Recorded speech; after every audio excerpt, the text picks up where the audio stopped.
देवभूमि उत्तराखंड के कुमाऊं रीजन का केंद्र बिंदु थल से शेखर ट्रैवलर का सादर नमस्कार। मित्रों, मुनस्यारी सीरीज के दौरान 6 दिनों के मुनस्यारी प्रवास के बाद पिछली व्लॉग में हमने मुनस्यारी से थल तक की 70 किलोमीटर की स्वर्णिम यात्रा की थी। इसी क्रम में आज हम थल से टनकपुर की 250 किलोमीटर की यह यात्रा करेंगे।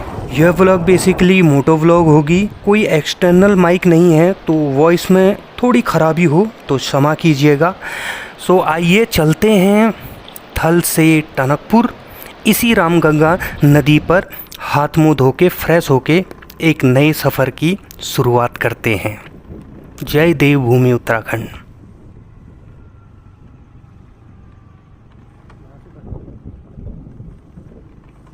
मित्रों, स्वागत है। अभी थल से लगभग 5 या 6 किलोमीटर आ गए हैं और जा रहे हैं अभी हम भेरीनाग की तरफ। थल से लेकर टनकपुर तक का आज हमारा ये सफ़र रहेगा, पहाड़ों की इन्हीं वादियों और इन्हीं सड़क के बीच। समय कम है जिसकी वजह से ये ब्लॉग पूरी की पूरी मोटो ब्लॉग रहेगी। पहली बार लाइफ में होश संभालने के बाद मैं इस रूट पर जा रहा हूँ। हमारे साथ एंजॉय लीजिए पहाड़ की खूबसूरत वादियों का। अभी बागेश्वर बच गया लगभग 15 किलोमीटर दूर और सबसे बड़ी खूबसूरती आपको दिखाता हूँ। देखिए, ये चीड़ के घने जंगल और रोड के किनारे आप ये रेड कलर के ये चीड़ के पत्ते हैं जो लंबी सीख के रूप में गिरते हैं। तो पिथौरागढ़ क्षेत्र की ये बेहद खूबसूरत वादियाँ हैं और चीड़ की सुनहरी छांव है। मई और जून के गर्मी के दौरान लगभग ठीक ठाक गर्मी तो इधर भी है, पर ऐसी गर्मी नहीं है जो इंसान के शरीर को चुभ जाए, जो इंसान के शरीर से पसीना निकाल ले।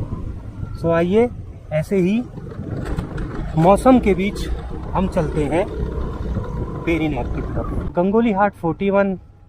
सो आइए, हमें घाट भी पहुंचना है तो लगभग 90 किलोमीटर का सफ़र रहेगा। उससे पहले भेरीनाग और गंगोली हाट बेहद खूबसूरत उत्तराखंड के एक हिमालय के निचली वाले क्षेत्र में आज हम चल रहे हैं।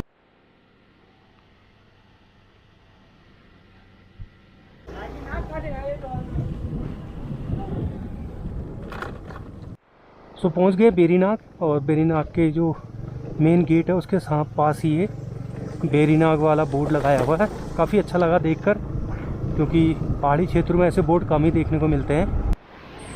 तो भेरीनाग में चल रहे भाई और आपको दिखाते हैं भेरीनाग का बाज़ार।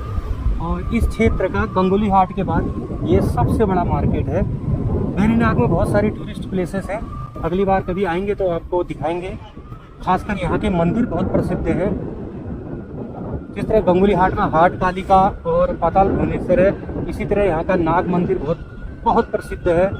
पत्यूरी शासन काल के समय का वो मंदिर है। तो मेन बाज़ार में पहुँच गए हैं और इसके बाद हम चलेंगे गंगोली हाट की तरफ। पाताल भुवनेश्वर और गंगोली हाट राइट साइड। आइए चलते हैं। हल्द्वानी वाला रोड है ये बेसिकली, और यहाँ से आप हल्द्वानी टनकपुर हर जगह के लिए टैक्सी ले सकते हैं, शेयरिंग व्हीकल में भी जा सकते हैं।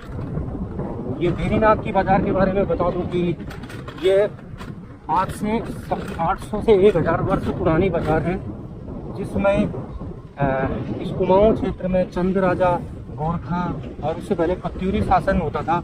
उस समय भी यह एक बाज़ार की शक्ल थी इस भेरीनाग की। कोशिश करेंगे कम से कम वॉइस ओवर करके आपको नेचुरल फील देने का। तो बहुत बड़ी बाज़ार है भाई। इन एरियाज में इतनी बड़ी बाज़ार देखने को कम ही मिलती है। तो यहाँ से पूछ लेते हैं एक बार। चाचा जी, ये रायगढ़ फिलहाल हमें जाना है रायगढ़, और रायगढ़ से हम सीधा गंगोली हाट होते हुए हाट कालिका मंदिर के दर्शन करके सीधा निकल जाएंगे घाट की तरफ। आपकी तरह मैं भी फर्स्ट टाइम विजिट कर रहा हूँ भेरीनाग का। बता दूँ, यही क्षेत्र मेरी जन्मस्थली है। तो रही बात भेरीनाग की, तो आप देख सकते हैं अभी भी बाज़ार ख़त्म होने का नाम नहीं ले रही है। लगभग 3.5 किलोमीटर हम आ चुके हैं। ब्लॉग हो सकता है लंबी हो, पर जानकारी जितनी मुझे है वो सब आपको मिलेगी इस कुमाऊं अंचल की। ये बेहद खूबसूरत मंदिर, ये है त्रिपुरा देवी, और टेक्सी में भी यहाँ पर त्रिपुरा देवी लिखा हुआ है। ये रायगढ़ में स्थित है। तो बहुत ही खूबसूरत वाकई में मंदिर। काम चल रहा है, लेकिन जितना भी काम है, और कमल के फूल के ऊपर मंदिर में कलश रखा हुआ है। बहुत खूबसूरत भाई इस रायगढ़ का, इस त्रिपुरा देवी मंदिर का। और ये बहुत पुरानी बिल्डिंग, अंग्रेजों के समय की, देखिए बेहद पुरानी।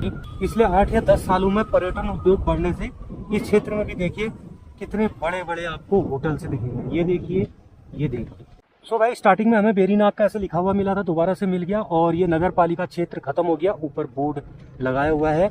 और हम अभी ग्राम सभा या ग्राम क्षेत्र की तरफ जा रहे हैं। लेकिन भाई पहाड़ों में चाहे नगर पालिका हो चाहे ग्राम क्षेत्र हो, लगते सब एक ही जैसे हैं, बेहद खूबसूरत। तो शायद हम पहुंच गए अभी रायगढ़, और देखिए किस तरह घोड़ों से सामान का आदान प्रदान होता है। तो ये रायगढ़ का चौराहा है। भैया ये गंगुली हाट के लिए कहाँ से? सो ये रायगढ़ के बाद हम बढ़ रहे हैं अभी गंगुली हाट की तरफ। और बेसिकली मेरी बुआ रहती है इधर रायगढ़ में, और बचपन में जब इस रायगढ़ में हम आते थे तो मुश्किल से 8 या 10 दुकानें हुआ करती थी। उनमें से हमारे बुआ के परिवार की भी एक दुकान थी। लेकिन आज देखिए रायगढ़ कितना बड़ा बाजार बन गया है। सो गंगुली हाट 18 किलोमीटर, पाताल भुवनेश्वर भी 18 किलोमीटर है। सो रायगढ़ के बाद बढ़ चलते हैं। सो ये सड़क जा रही है अभी पाताल भुवनेश्वर की तरफ, और ये सड़क जा रही है गंगुली हाट की तरफ। तो आइए, जब भी आप आएँ तो गंगुली हाट से लगभग 6 किलोमीटर बाद पड़ेगा आपको पाताल भुवनेश्वर। सो ये कुमाऊं रेजिमेंट का देखिए बटालियन, और हमेशा कुमाऊं रेजिमेंट हाट कालिका, जय कालिका मैया उनका उद्घोष है।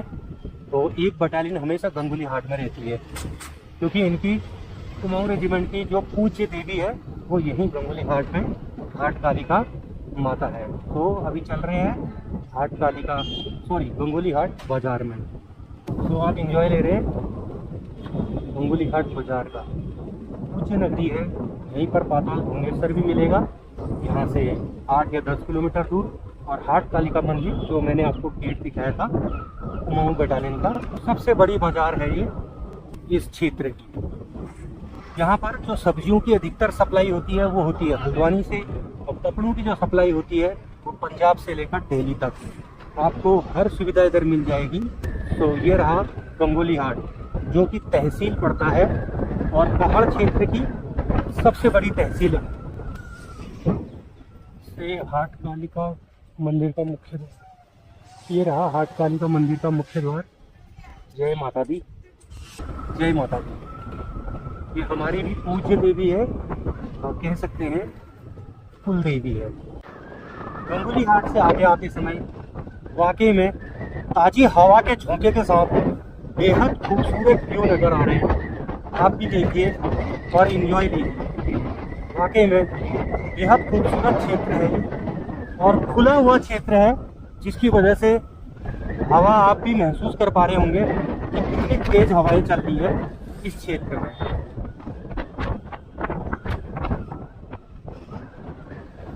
सो ये आए थे हम गंगुली हाट से, और ये सड़क जा रही है घाट की तरफ, और खेती गांव से ठीक आगे इस तरह का एक छोटा सा ढाबा है, और इधर हम चाय पानी करेंगे कुछ। और बज चुका है दोपहर का 3। हमारे सूरज भाई बता रहे हैं पीछे बैठे कि इस क्षेत्र का नाम है धूनी। सो हेलमेट में है फिलहाल कैमरा, लेकिन फिर भी मैं आपको दिखा देता हूँ एक बार घुमा के। सो ये देखिए हमारे पहाड़ों की सीढ़ीदार खेती इस पिथौरागढ़ जनपद के अंदर, और बहुत ही देखिए नीचे सड़क मार्ग, तो बहुत ही खूबसूरत व्यू। शायद मुझे लगता है कि यहाँ पर एक थंबनेल तो बनता है भाई। सो लगभग 4:30 बजे का वक्त है, लेकिन गर्मियों के दिन है तो अंधेरे होने में थोड़ा समय है। कहीं धूप कहीं छाँव, कुछ ऐसा ही सफ़र चल रहा है हमारा इन पहाड़ के सड़कों पर। कहीं पर चट्टान काट कर रोड बनाई हुई है, तो कहीं गांव के बीच से खूबसूरत एक सड़क गुजर रही है। पर एक चीज़ देखकर मन प्रफुल्लित हो गया है कि आज से 20 वर्ष पहले पहाड़ों के सड़कों की जो कंडीशन थी अब बहुत अच्छी हो गई है। अब आप इसे वक्त के साथ चलने वाला सफ़र कहें या सरकारों की ओर से की गई मेहनत, अधिकतर सड़क मार्ग बहुत अच्छे हैं। जबकि पहाड़ों पर सड़क का रुकना बहुत मुश्किल होता है, क्योंकि हमारे उधर लगभग 3 महीने तक भीषण बारिश होती है, तो यहाँ वर्ष भर नहीं तो वर्ष के लगभग 8 महीने बारिश होते रहती है। और ऐसे में सड़क को ऐसा स्थायी रूप में बनाए रखना बहुत बड़ी बात है। अभी हम थे जहज क्षेत्र में, और ये देखिए गोलजू देवता की मूर्ति लगाई हुई है और ये एक मंदिर है। तो गोलजू का ही मंदिर है ये, भंडारी गोलजू। बहुत खूबसूरत देखिए मंदिर है। और अधिकतर ये ग्रामवासियों के मंदिर होते हैं, लेकिन आपस में चंदा जमा करके और आपस में मिल बैठ के बहुत अच्छे मंदिर बनाते हैं हमारे पहाड़ी क्षेत्र के।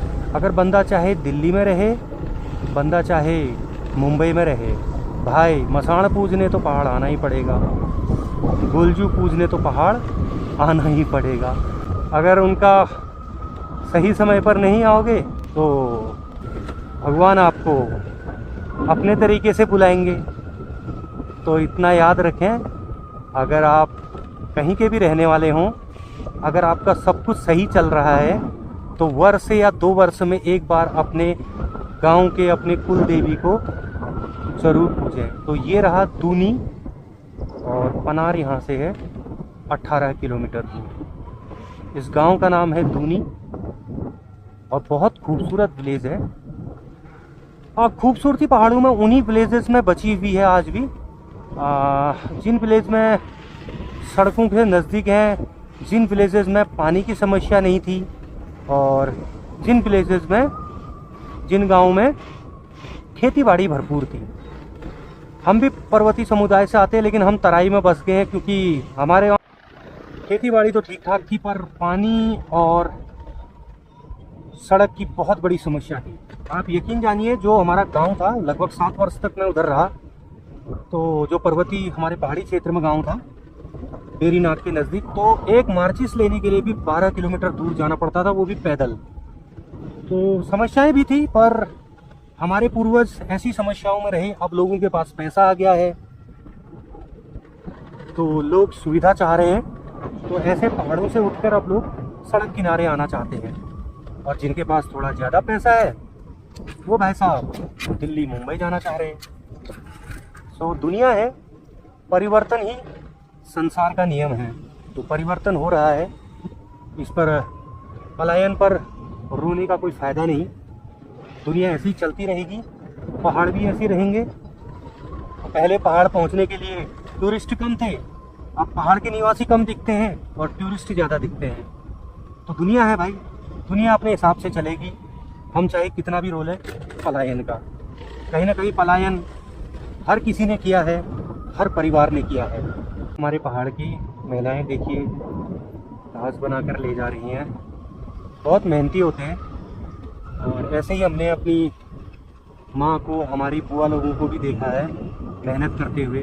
वाकई में शायद हम इतनी मेहनत ना कर पाएँ जितनी हमारी पहाड़ की ये माताएं और बहनें करती हैं। तो एक सैल्यूट इनके लिए भी बनता है।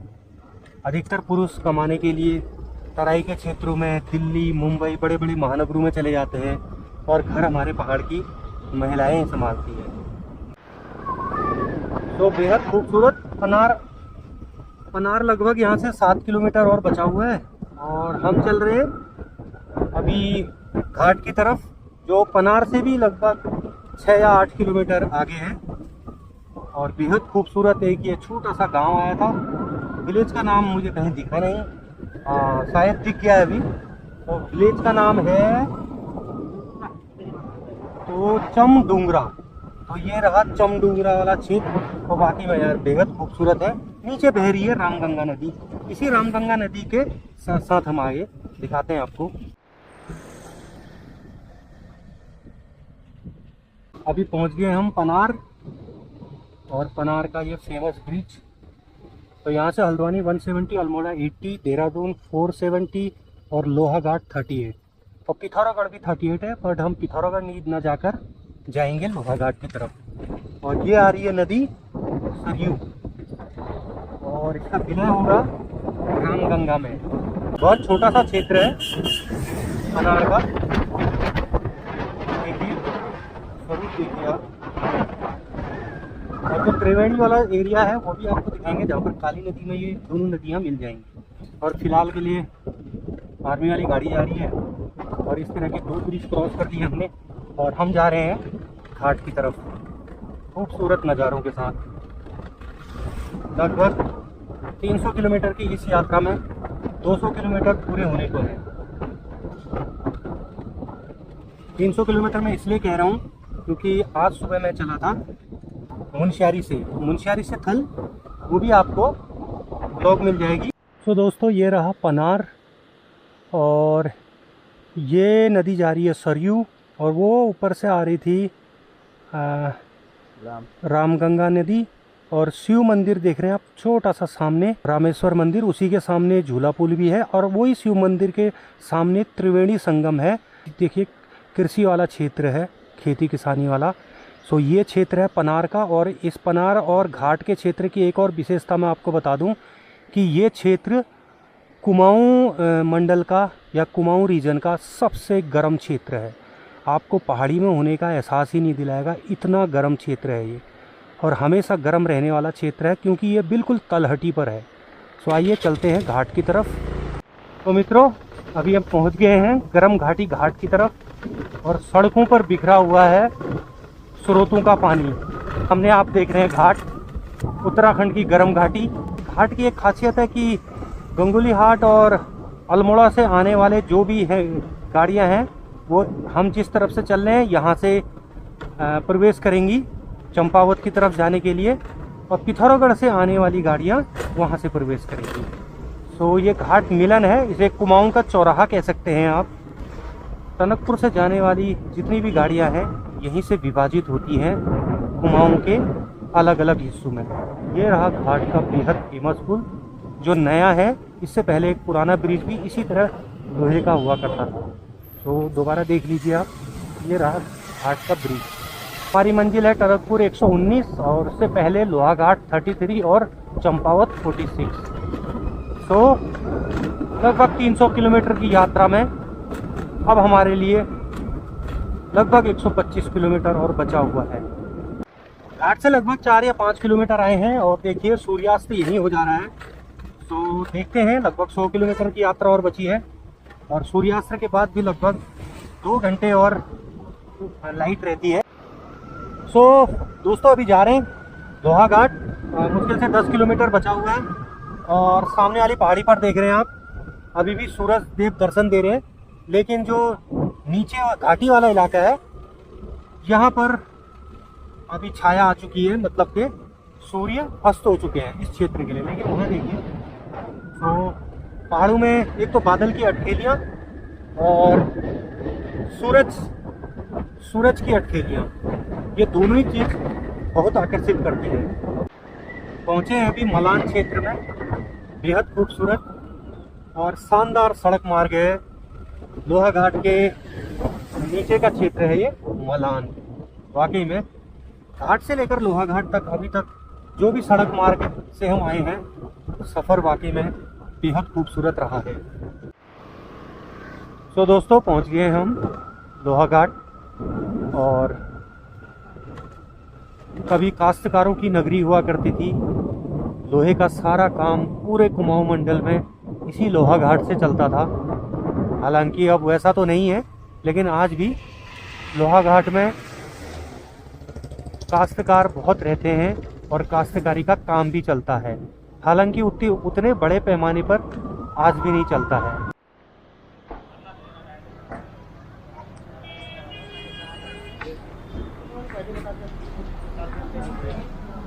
अभी 50 का पाव बेचता आराम से बिक जाता हमारे।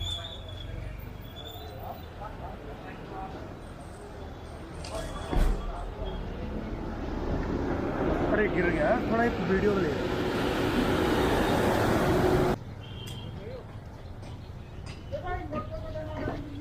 कोशिश करना कि कम से कम रुको।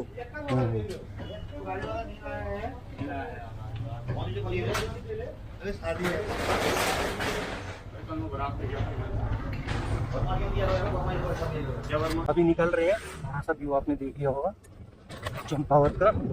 और बेसिकली हुआ क्या था कि कल हमने जाना था टनकपुर, लेकिन रात हो गई थी हमें। लगभग 8 तो लोहा घाट में ही बच गया था। और लोहा घाट की जो क्लिप थी वो रिकॉर्ड भी नहीं हो पाई, कैमरा भी ऑफ हो गया था, तो इसलिए हमने स्टे कर लिया हमारे मित्र सूरज के वहाँ घर पर, यानी चंपावत में। तो सुबह आपने देखा बाल मिठाई और काफल ये सब लेकर अपने परिवारजनों के लिए हम जा रहे हैं अभी अपने घर खटीमा, यानी टनकपुर तक आपकी ब्लॉग रहेगी और वहाँ से 22 किलोमीटर आगे हमारा घर है। सो आइए चलते हैं। फिलहाल सूरज भाई ने हमें दिखा दिया है बिल्कुल शॉर्टकट रूट, 2 किलोमीटर पेट्रोल बचाने वाला रूट। तो चंपावत से हम निकल रहे हैं अभी धौन की तरफ।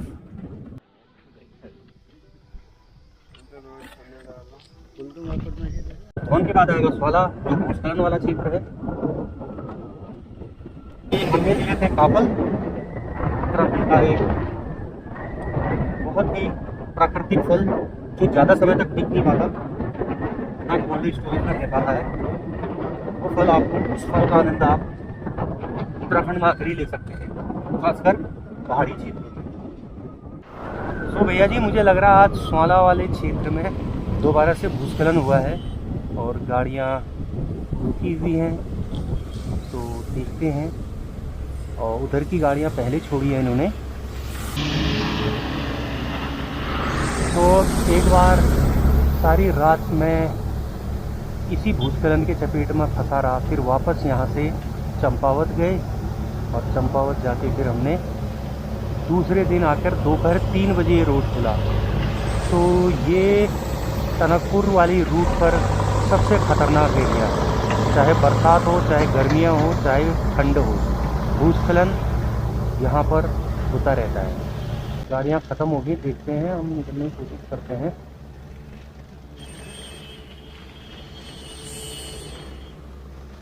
तो सभी गाड़ियाँ निकल ली हैं। तो 2 व्हीलर होने की वजह से हमें मौका मिला है सबसे पहले निकलने का। तो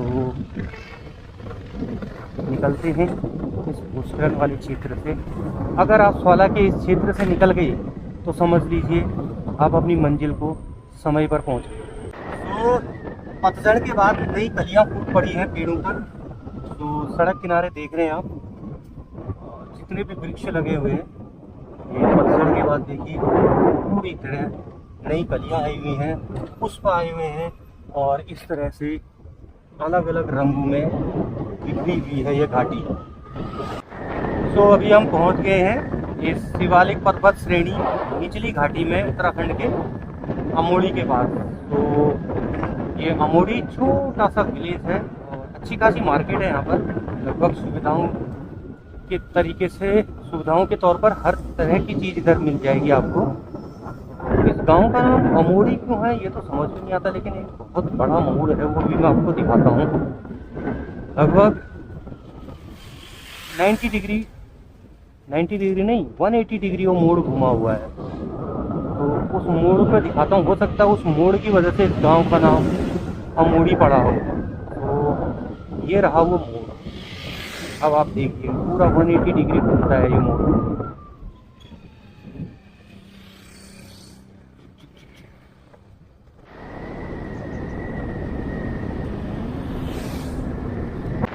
तो अमोड़ी के बाद अभी पहुंच गए हम बेलखेत विलेज, बेहद खूबसूरत विलेज। इस गांव की एक कंप्लीट ब्लॉग देखिए, कितना खूबसूरत गांव है, और इसकी कंप्लीट ब्लॉग मेरे चैनल पर आपको मिल जाएगी। बेलखेत शेखा ट्रेवलर आप सर्च करेंगे तो आपको मिल जाएगा। सो अभी पहुंच गए हैं चलथी ब्रिज तक। वाकई में लगभग 150 वर्षों तक एक पुराना चलथी ब्रिज इस क्षेत्र के लोगों की सेवा करता रहा, लेकिन फ़िलहाल ये नया ब्रिज बन गया है और धूलम धूल हो रखी नई ब्रिज में, और ये रहा पुराना ब्रिज। सो अभी चलथी बाज़ार प्रवेश करेंगे हम। ये चलथी दो हिस्सों में बटा हुआ गांव है, एक है मल्ली चलथी और एक है तल्ली चलथी। जैसे मल्ली ताल और तल्ली ताल नैनीताल में। तो आइए चलते हैं चलथी के मेन मार्केट। तो दोस्तों आ गए हैं अभी चलथी बाज़ार में और ये रहा चलथी का बाज़ार। तो मित्रों अभी पहुंच गए हैं सिनियाड़ी। सिनियाड़ी भी विशेष प्रकार के अचार और सभी प्रकार के पहाड़ी फलों के जूस के लिए फेमस है। तो मित्रों फाइनली हम पहुंच गए हैं सूखी ढाक क्षेत्र में और शिवालिक पर्वत श्रेणी यानी पहाड़ों के अंतिम दिशा की ओर हम जा रहे हैं, अंतिम पर्वतों की ओर में। तो श्यामला ताल जाने वाले रास्ते पर ये रही वो शॉप, लेकिन आज यहाँ पर काम चल रहा है। अरे जोशी, अरे चाय नहीं पिलाओगे? बताओ यार। चलो ठीक है, करो करो करो सवाल। जय माता दी। तो मित्रों हम प्रवेश कर गए हैं पहाड़ की तरफ से अंतिम गांव। और अगर आप टनकपुर से आते हैं तो उत्तराखंड के पहले गांव, कुमाऊं मंडल के पहले गांव बस्तिया विलेज। बहुत छोटा सा विलेज है और टनकपुर से शायद टोटली 6 या 8 किलोमीटर की डिस्टेंस पर है और बहुत खूबसूरत गांव है। गर्मी यहाँ लगभग मैदानी इलाकों के बराबर भी पड़ती है। इसी ककराली ब्रिज के बाद हम प्रवेश कर जाएंगे मैदानी क्षेत्र में। तो आप देख रहे हैं ये पूरा एरिया, पहले भाबर और उसके बाद तराई। फाइनली पहुंच गए हैं टनकपुर। लगभग 300 किलोमीटर की इस यात्रा में आपको कैसा लगा हमारा ये मोटो ब्लॉग लंबी होगी, लेकिन मैं एक एक चीज़ आपको दिखाना चाहता था, मुनस्यारी से लेकर टनकपुर तक की। तो ब्लॉग आपको कैसा लगा हमें ज़रूर बताइए। फिलहाल पहुंच गए हैं टनकपुर जो कि मैदानी इलाका है, ज़्यादा रौनक है। तो देखिए ट्रैक्टर से भक्तगण जा रहे हैं दर्शन करने और यहीं से आपको मिलेगी ट्रेन, बसेस, हर सुविधा यहाँ से मिलेगी।